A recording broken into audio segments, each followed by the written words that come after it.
Bonjour à tous et bienvenue sur ma chaîne. Aujourd'hui, nous plongeons dans l'esprit fascinant de l'un des penseurs les plus influents du XXe siècle, Sigmund Freud.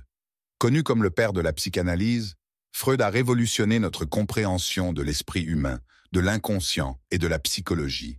À travers ses nombreux écrits et théories, il a laissé derrière lui des pensées profondes et des citations percutantes qui continuent d'inspirer et de provoquer des débats aujourd'hui. Dans cette vidéo, nous allons explorer certaines des citations les plus célèbres de Freud.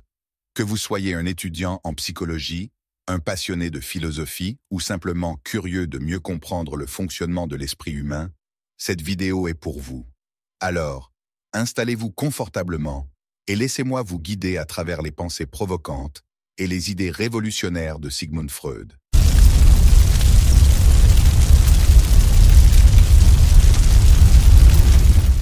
L'inconscient s'exprime à l'infinitif. Le moi n'est pas maître dans sa propre maison. Le rêve est la satisfaction d'un désir. Lorsque celui qui chemine dans l'obscurité chante, il nie son anxiété, mais il n'y voit pas plus clair pour autant. L'humour a non seulement quelque chose de libérateur, mais encore quelque chose de sublime et d'élevé. Les grandes choses peuvent se manifester par de petits signes. Les émotions que l'on n'exprime pas ne meurent pas.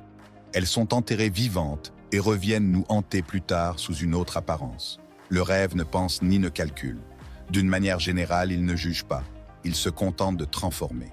L'humour ne se résigne pas, il défie. Le rêve est le gardien du sommeil.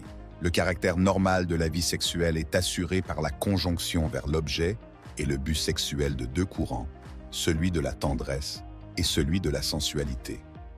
La conscience est la conséquence du renoncement aux pulsions. L'homme énergique et qui réussit, c'est celui qui parvient à transformer en réalité les fantaisies du désir. Les chiens aiment leurs amis et mordent leurs ennemis, à la différence des êtres humains qui sont incapables d'amour pur et ne peuvent s'empêcher de mélanger l'amour et la haine dans leurs relations mutuelles. Les souvenirs oubliés ne sont pas perdus. Des pensées surgissent subitement dont on ne sait d'où elles viennent. On n'est pas capable non plus de les chasser.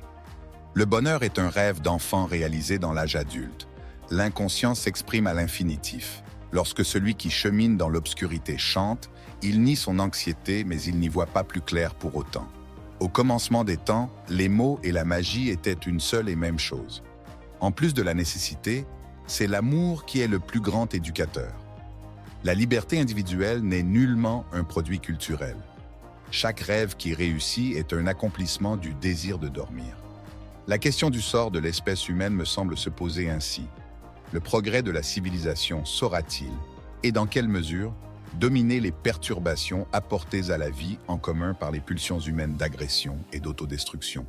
Les hommes d'aujourd'hui ont poussé si loin la maîtrise des forces de la nature qu'avec leur aide, il leur est devenu facile s'exterminer mutuellement jusqu'au dernier.